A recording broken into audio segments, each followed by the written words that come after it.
This is just Belinda. Ngayon naman, ang gagawin ko is maggawa ako ng deviled eggs. So, meron akong 10 eggs dito. Binoiled ko na sila. Then, balatan natin. Ipapakita ko sa inyo kung ano yung mga ilalagay ko na ingredients sa aking deviled eggs. Ganyan guys. Binalatan ko na yung mga boiled eggs.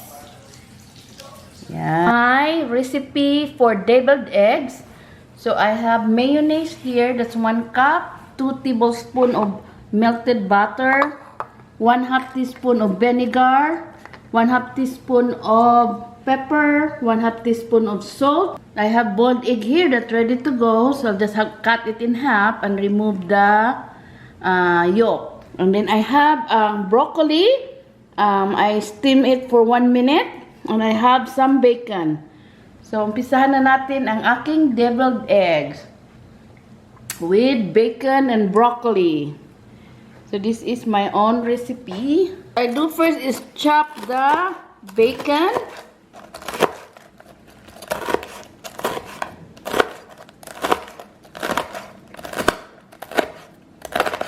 This is good because of the bacon.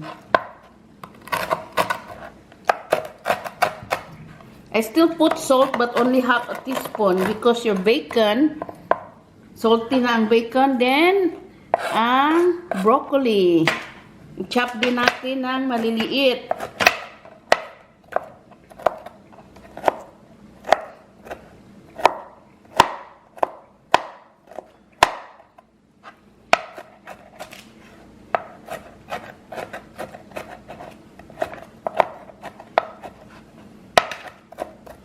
Ayan.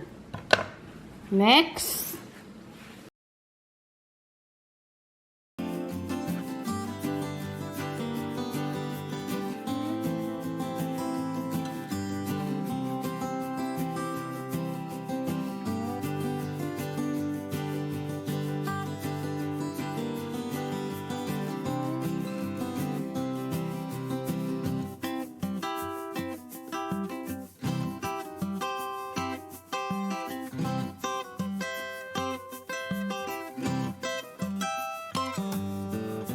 Pong deviled eggs na Tupperware dito. Diyan natin ilalagay the yolk here with the mayonnaise.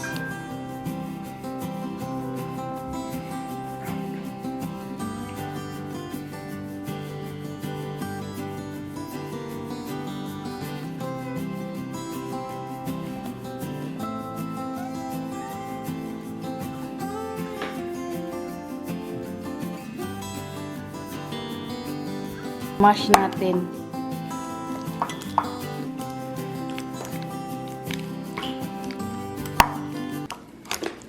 Lagay na natin yung ating salt,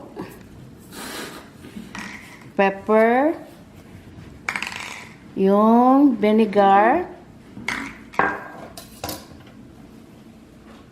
din yung ating broccoli and bacon. Then, in-mix lang natin. Butter. Mix natin. Then, titikman. Yan. Can you taste it? Yeah, give me just a little piece.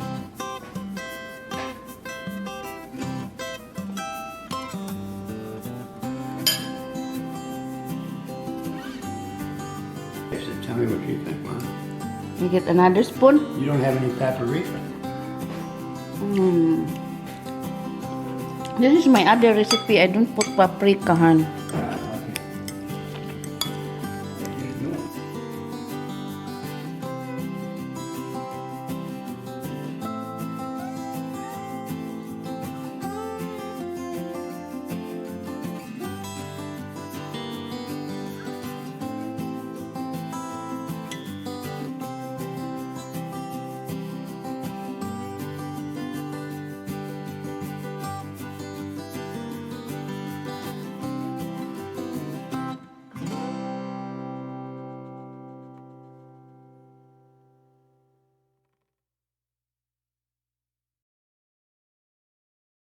Thank you guys for watching.